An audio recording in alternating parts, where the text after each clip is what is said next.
एक रात गोपाल को नींद नहीं आ रही थी।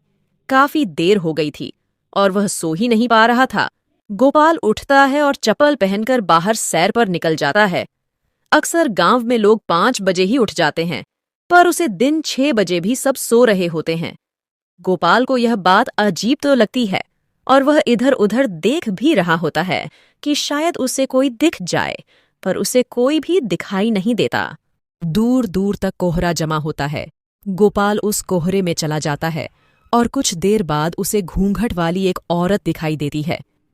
यहाँ इस वक्त अकेली कौन है? चलो चलकर देखता हूँ कि क्या चक्कर है। गोपाल उसे घूंघट वाली के पास जाता है। उसने लंबा सा घूंघट किया होता है। गोपाल तो उसे देखा ही रह जाता है और फिर उससे पूछता है, कौन हो आप और यहाँ ऐसे अकेले क्या कर रही हो? मेरा नाम छाया है। मैं इस गांव की नहीं हूँ। यहाँ मेरी मौसी रहती है, तो मैं बस उनसे मिलने आई थी। पर इतनी सुबह? लेकिन अभी तो रात के 2:30 बजे हैं। क्या? पर मैंने तो घड़ी में टाइम देखा था। लगता है घड़ी रुक गई थी, तभी मैं सोचूं गांव में अभी तक कोई उठा क्यों नहीं। तुम इतनी को अपनी मौसी के पास कैसे जाओगी? मैं तुम्हें छोड़ देता हूँ। नहीं नहीं, मैं खुद चली जाऊंगी। अच्छा ठीक है, पर क्या तुम इस घूंघट को उठा नहीं सकती? मतलब ऐसे ही वो मुझे लगा। मैं तुमसे इतनी देर से बात कर रहा हूं और तुमको देखा भी नहीं। ठीक है, फिर ये देखो। क्या हुआ? तुम तो मेरी शक्ल देखना चाहते थे ना? तो फिर अब डर क्यों रहे हो? मेरे पास आओ, आओ मेरे पास।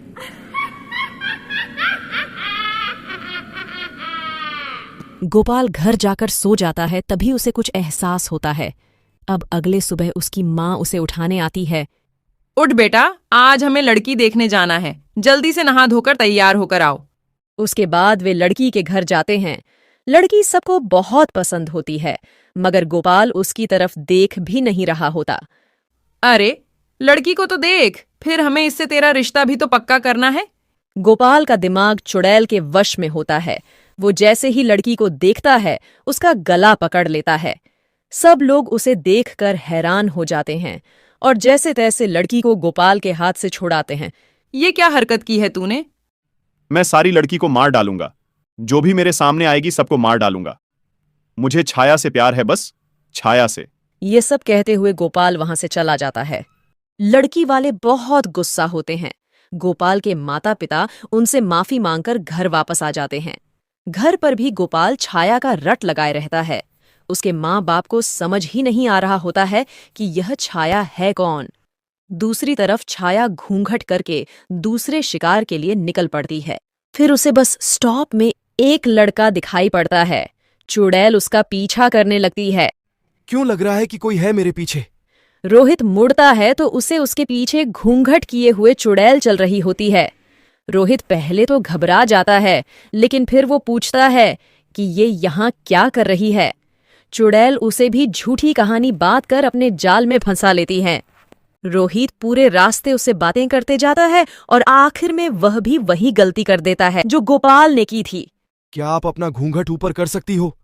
मतलब बस मैं ऐसे ही देखना चाहता हूं कि आखिर इसकी इतनी मीठी आवाज है। उसका चेहरा कितना खूबसूरत होगा।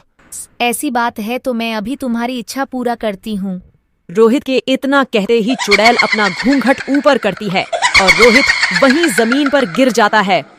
रोहित अपने आप को उठाकर वहां से भागने लगता है कि तभी चुड़ैल उसे अपने एक हाथ से ऊपर उठा लेती है। जो एक बार मेरा घूंघट उठवा देता है वो मेरा हो जाता है। अब तू मेरा है, मेरा देख मेरी आंखों में। रोहित उसके आंखों में देखता है और वह भी उसके वश में हो जाता है और चुड़ैल उसे जोर से जमीन में पटक देती है। रोहित अपने होश में नहीं होता और उठकर सीधा अपने घर चला जाता है। यह सब कुछ दूर खड़ी गंगा देख रही होती है। गंगा रोहित की पड़ोसन होती है, जो देर रात किसी जागरण से वापस लौट रही होती है। ये सब मैं क्या देख रही हूँ? हमारे गांव में चुड़ैल है, वह भी घूंघट वाली चुड़ैल। मुझे इसके बारे में कल ही गांव वालों को बताना होगा। अगले ही दिन गंगा बहुत बीमार पड़ जाती है और गंगा जितने दिनों में ठीक होती है, उतने दिनों में न जाने वो चुड़ैल कितने लोगों को अपने काबू में कर चुकी होती है। जिस दिन गंगा को होश आता है, वो जल्दी से उठकर बाहर जाती है। सामने का नजारा देख उसके होश उड़ जाते हैं। आदमी औरतों का गला दबा रहे होते हैं। ये सब क्या हो रहा है? मुझे सबको बचाना होगा। अरे बेटी, कहाँ मौत के मुंह में जा रही है। पर यह सब हो क्या रहा है हमारे गांव में? पता नहीं हमारे गांव के मर्दों को क्या हो गया है। वो बस किसी भी औरत को देखते हैं तो उसकी जान लेने पर उतारू हो जाते हैं। यहाँ तक कि मेरे बेटे ने कुछ दिन पहले एक लड़की जिसे हम शादी के लिए देखने गए थे उस पर ही हमला कर दिया। बहन बेटी को छोड़कर ये मर्द किसी भी औरत की जान लेने पर उतारू हो जाते हैं। मुझे पता है ये लोग ऐसा क्यों कर रहे हैं। ये सब उस घूंघट वाली चुड़ैल का काम है। मैंने देखा था उस रात अपनी आंखों से।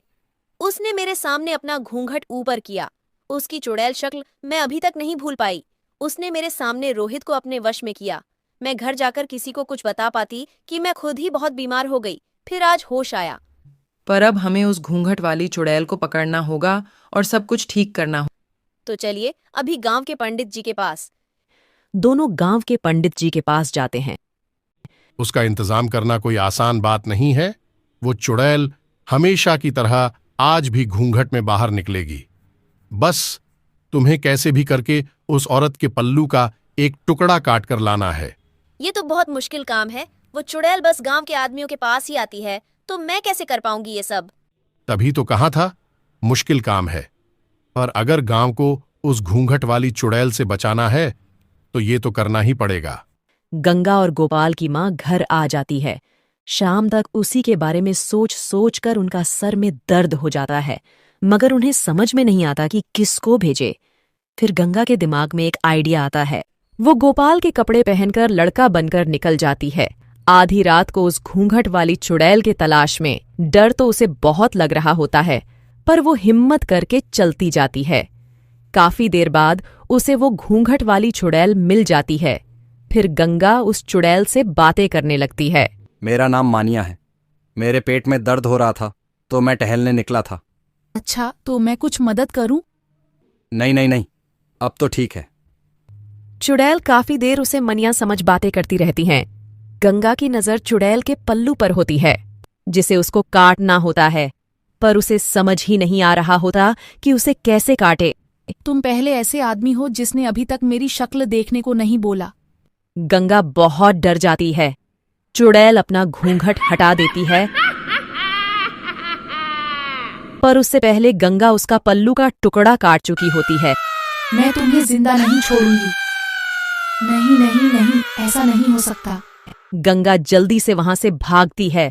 गंगा उस टुकड़े को ले जाकर पंडित जी को दे देती है, जिससे वो गांव के सभी आदमियों को ठीक करते हैं और फिर उस टुकड़े को एक मटके के बंद करके जमीन में गाड़ देते हैं। उसके बाद वो चुड़ैल कभी किसी को नहीं दिखती।